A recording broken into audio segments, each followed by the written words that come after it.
world where societal expectations can be pretty heavy, especially for Black women, it's crucial to break free from the stigmas around self-care.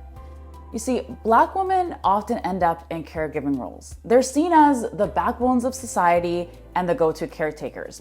It's like there's this constant pressure to live up to those expectations, and it can get pretty tough.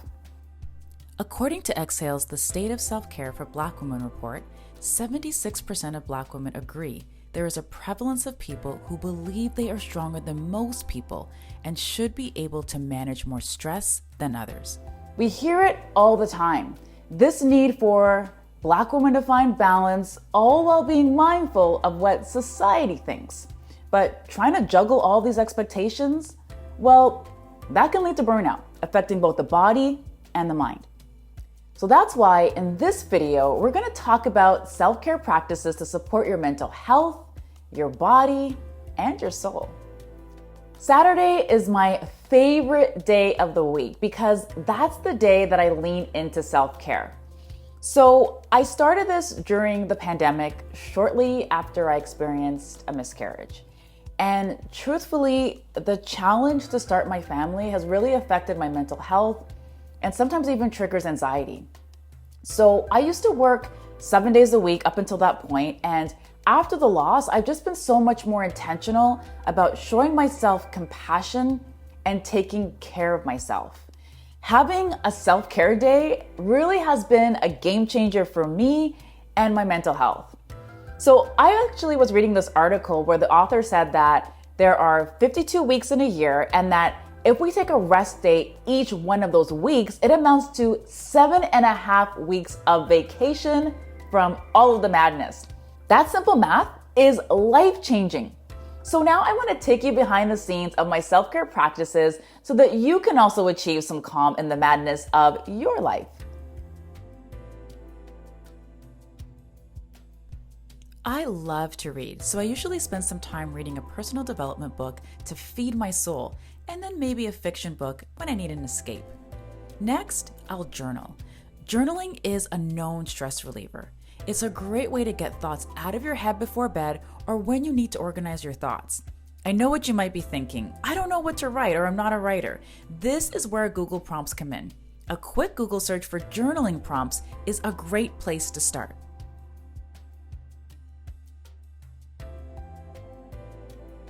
If you're a worrywart by nature, journaling can move your concerns out of your head and onto the page. Curl up with a journal and some tea and give yourself the gift of self-care by releasing your thoughts. Boundaries. All right, we gotta talk about this. I once heard a mental health expert say that boundaries are like guardrails on the road. They're there to protect everyone. In the pursuit of pleasing others, we often sacrifice our own well-being. Set clear boundaries that honor your time and your energy. Learn to say no to commitments that overwhelm you, understanding that your worth isn't measured by the number of tasks that you undertake. Give yourself permission to prioritize rest, to preserve your energy, and to create space for what truly matters. Practice self-compassion.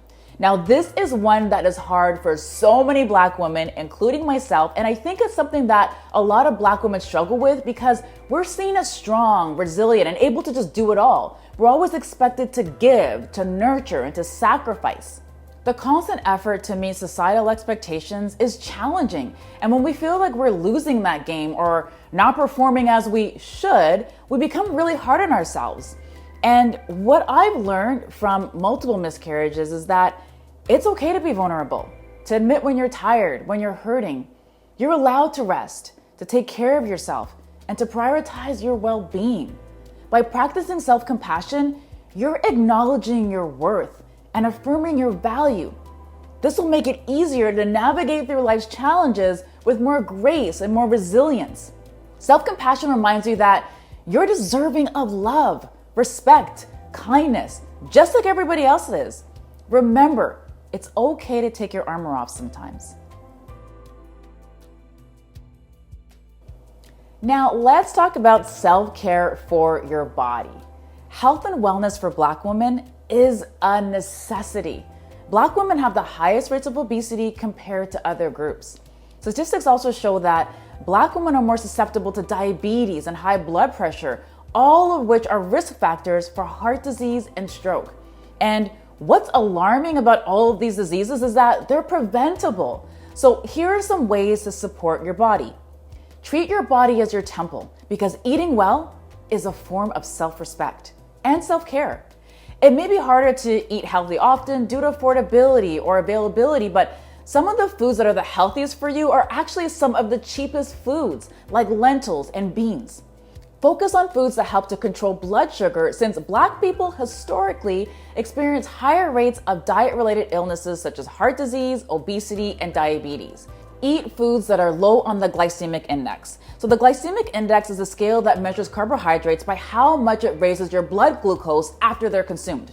So lentils and beans are low on the glycemic index and can help to manage your blood sugar levels better than a lot of foods. So you can add lentils to salads, soups, casseroles, and even desserts.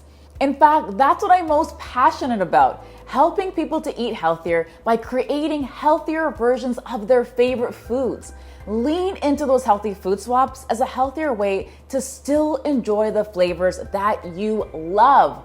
Cut back on sugar and simple carbohydrates. Sugary drinks can pack a ton of sugar, so avoiding them is often the best first step to improve your blood sugar control. You also want to try to limit simple carbohydrates, so things like white flour, white rice, white pasta. These foods are low in fiber, which means they're quickly digested and they cause blood sugar spikes. So you also want to consider adding more fiber, so a lot of high fiber foods, which also helps to manage your blood sugar.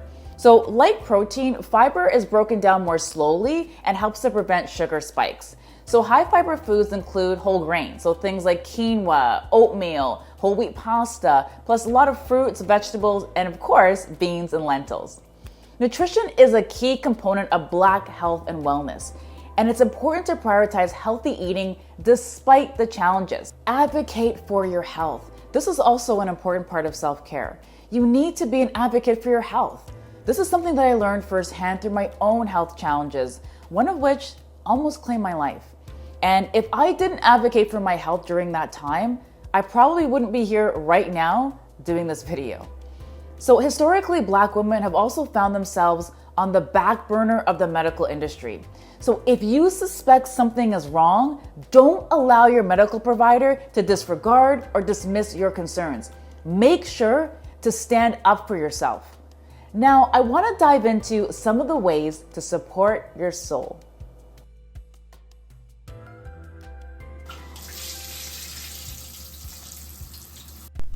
I like to take a relaxing bath with some Epsom salts and some essential oils.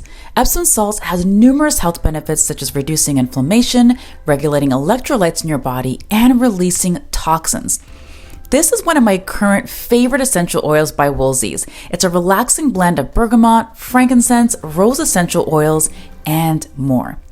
While I'm in the bath, I like to sip on a beverage. Drinking an adequate amount of water is important for hydration since it helps to break down food and promote a smoother digestive process. Lemons are great for detoxing the body and also a great source of vitamin C, which your adrenal glands need to help you to be able to cope with stress.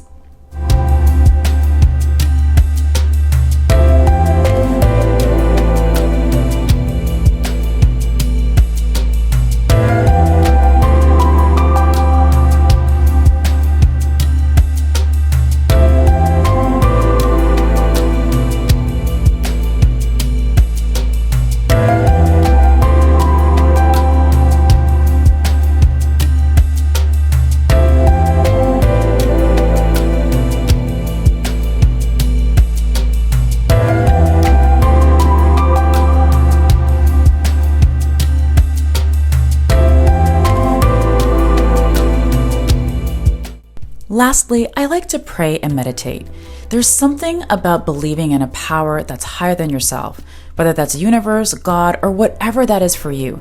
And prayer can help you get connected to that source so that in turn, you're more connected with yourself.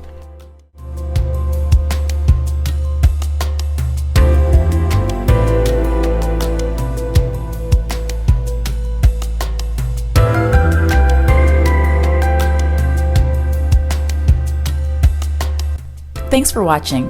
Don't forget to leave a comment below and let me know which one of these tips you'll start adding to your self-care routine. Also remember to like this video and hit subscribe so that you don't miss out on future videos.